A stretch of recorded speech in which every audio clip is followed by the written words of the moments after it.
நேற்று சமூக வலைதளங்களில் ட்ரெண்டிங்கில் இருந்த ஹேஷ்டேக்களில் ஒன்று கெட் அவுட் மோடி. இந்த டேக் நேற்று உலக அளவில் ட்ரெண்டிங்கில் இருந்த நிலையில் தமிழக மாநில பாஜக தலைவர் அண்ணாமலை நேற்று சேலத்தில் செய்தியாளர்களை சந்தித்த போது கெட் அவுட் மோடி என பதிவிட்டது தொடர்பாக பேசியிருந்தார். இதுகுறித்து பேசிய அவர், நீங்கள் கெட் அவுட் மோடி என போடுங்கள், அதற்கு நான் நாளை என்னுடைய ட்விட்டரில் காலை 6 மணிக்கு கெட் அவுட் ஸ்டாலின் என பதிவிடுகிறேன், இரண்டில் மக்கள் எதை வரவேற்கிறார்கள் என்பதை பார்ப்போம் என பேசியிருந்தார். இதனையடுத்து இன்று காலை சரியாக 6 மணிக்கு சொன்னதை போலவே தமிழக பாஜக தலைவர் அண்ணாமலை கெட் அவுட் ஸ்டாலின் என்ற ஹேஷ்டேக்கை பதிவிட்டிருக்கிறார். அத்துடன் திமுகவை விமர்சித்தும் பதிவு வெளியிட்டிருக்கிறார்.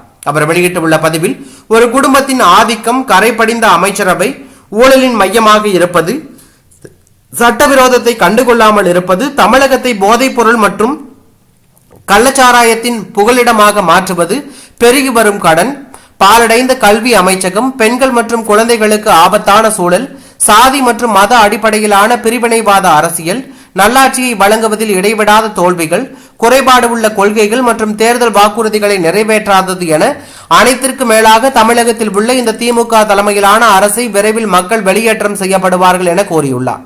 அதே போலவே வேங்கை வயல் விவகாரம், கள்ளச்சாராய விவகாரம், அரசு பேருந்து சரியான வசதி இல்லாமல் இயங்குவது என பல குற்றச்சாட்டுகளை வைத்து அதற்கான புகைப்படத்தையும் அதில் வெளியிட்டு கெட் அவுட் ஸ்டாலின் என்ற ஹேஷ்டேக்கை பதிவிட்டிருக்கிறார். தற்போது இதுவும் கெட் அவுட் மோடி ஹேஷ்டேக்கும் ட்ரெண்ட் ஆகி வருவதாக தகவல் வெளியாகி பெரும் பரபரப்பையும் அதிர்ச்சியும் ஏற்படுத்தி உள்ளது.